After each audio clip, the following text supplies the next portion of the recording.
आखिर क्यों लिया ब्रजभूषण ने कुलभूषण का गेटअप? मरने से पहले ब्रजभूषण देगा झनक का हाथ अनिरुद्ध के हाथ में। फाइनली सृष्टि की रिकॉर्डिंग सुनाई गई कोर्ट में। जी हाँ दोस्तों, हम बात करें स्टार प्लस के शो झनक की। तो दोस्तों, आगे बढ़ने से पहले आप इस चैनल पर नए हैं तो इसे सब्सक्राइब कर दीजिए, साथ ही बेल आइकन दबाना ना भूले। वीडियो अच्छा लगा है तो इसे लाइक जरूर कीजिएगा। चलिए आगे बढ़ते हैं। तो दोस्तों, सीरियल झनक में आप देखने वाले हैं कि इसका अपकमिंग एपिसोड काफी इंटरेस्टिंग होने वाला है, क्योंकि कुलभूषण, जिसका झनक ने कभी सोचा नहीं था कि वो उसका साथ देंगे, खुद को पुलिस से बचाने के लिए वो देने वाला है झनक का साथ, यानी अपने दुश्मन से मिलाने वाला है हाथ। क्योंकि कुलभूषण को सता रहा है सृष्टि का डर। जब उसकी लास्ट मीटिंग हुई थी सृष्टि मुखर्जी से, तो उसने उसको काफी धमकाया भी था, क्योंकि कुलभूषण ही ऐसा इंसान है जो सृष्टि के बारे में सब कुछ जानता है। वो उसका क्राइम पार्टनर है। तो यहाँ पे उसने पहले से ही सृष्टि की वॉइस रिकॉर्डिंग कर ली है, जिसमें वो कन्फेस कर रही है कि झनक मेरी ही बेटी है। कुलभूषण सृष्टि पे कभी यकीन नहीं कर सकता, इसलिए उसने वो सबूत पहले से ही अपने पास रखा हुआ है, ताकि अगर सृष्टि उसे पलट कर डसने की कोशिश करेगी तो वो इस सबूत को प्रेजेंट कर सकता है। यहाँ आप देखने वाले हैं आने वाले एपिसोड में खुद को बचाने के लिए वो जाएगा झनक के पास और ब्रजभूषण के पास और कहेगा कि मैं तुम्हारा साथ दूंगा।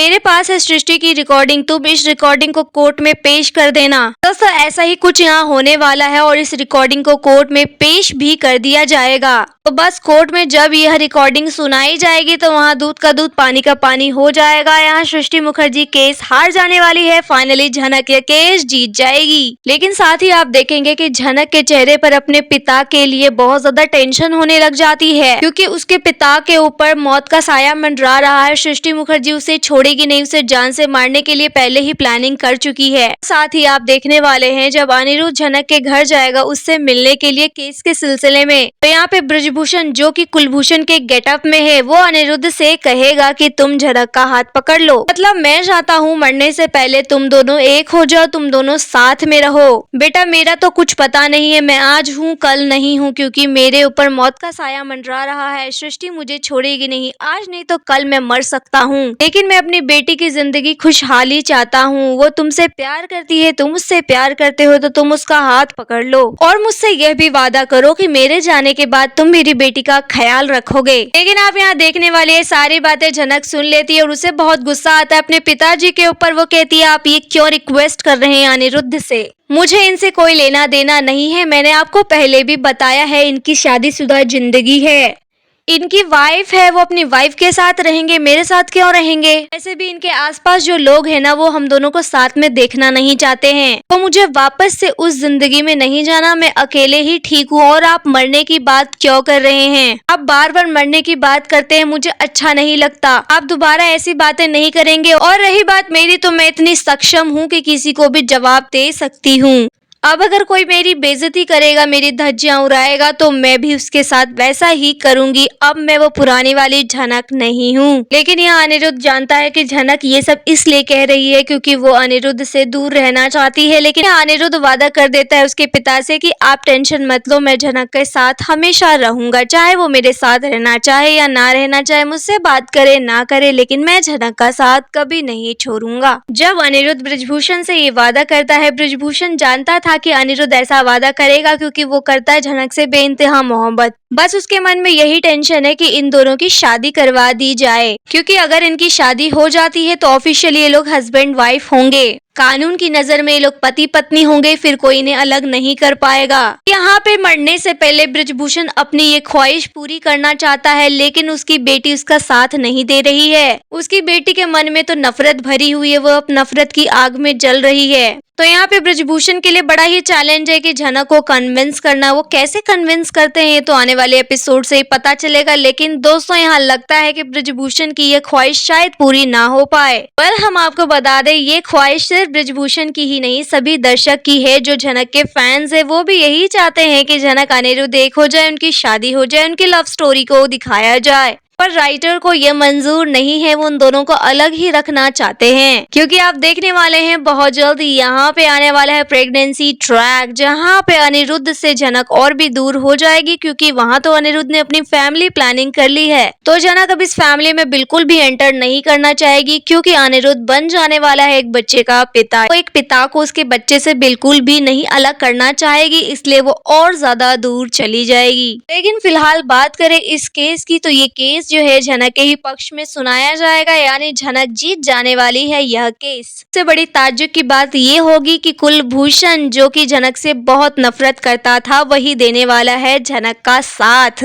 और दोस्तों यहाँ पे सृष्टि मुखर्जी को बहुत बड़ा झटका लगने वाला है, क्योंकि कुलभूषण उसका क्राइम पार्टनर देने वाला है झनक का साथ। तब उसके पैरों तले जमीन खिसक जाएगी कि इस कुलभूषण ने तो बाजी ही पलट दी, ये तो मुझसे भी एक कदम आगे निकला। बस यहाँ पे अब सृष्टि का जेल जाना तय है, वो जेल जाएगी। साथ ही आप देखेंगे कि जब कोर्ट झनक के पक्ष में सुनवाई देंगे, तो यहाँ पे शुभोजीत से कहा जाएगा कि आपने झूठी गवाही पेश करी, आपने कोर्ट का टाइम वेस्ट करने की कोशिश की, कोर्ट को गुमराह करने की कोशिश की, आपने झूठी गवाही क्यों पेश की। तो शुभोजीत यहाँ खुद को कैसे बचाएगा ये भी देखना इंटरेस्टिंग होगा, लेकिन उसको सृष्टि से कौन बचाएगा, क्योंकि सृष्टि यहाँ आग बबूला हो जाएगी, वह केस हार गई है। तो इसका पूरा इल्जाम वो शुभो पे ही लगाने वाली है कि आपने ठीक से केस नहीं लड़ा, आपने मुझे हरा दिया, अब मुझे जेल जाना पड़ेगा। कैसे वकील हैं आप वकील कहलाने के लायक नहीं, यानी उसके प्रोफेशन के बारे में भी बहुत कुछ बोलने लग जाएगी। और इससे यहाँ एक बात क्लियर हो जाएगी शुभो को कि ये सृष्टि किसी की भी नहीं हो सकती।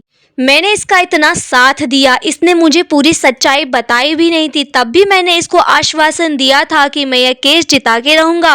अरे इसको बचाने के लिए मैंने झूठी गवाही तक बनाई, लेकिन ये औरत उल्टा मुझ पे ही इल्जाम लगा रही है, मेरे प्रोफेशन के बारे में गलत बोल रही है। तो यहाँ पे हो सकता है कि शायद शुभो की आंखें खुल जाए, उसका जो अंधविश्वास था सृष्टि मुखर्जी के ऊपर से वो टूट जाए। यहाँ सृष्टि मुखर्जी है आग बबूला, जल्द उसका स्वागत होगा जेल में, जहाँ वो पीसने वाली है चक्की। साथ ही आप देखने वाले हैं अर्शी पर गई है अकेले, उसका पति तो ऑलरेडी छोड़ के झनक के पास जा चुका है और उसकी माँ जा चुकी है जेल।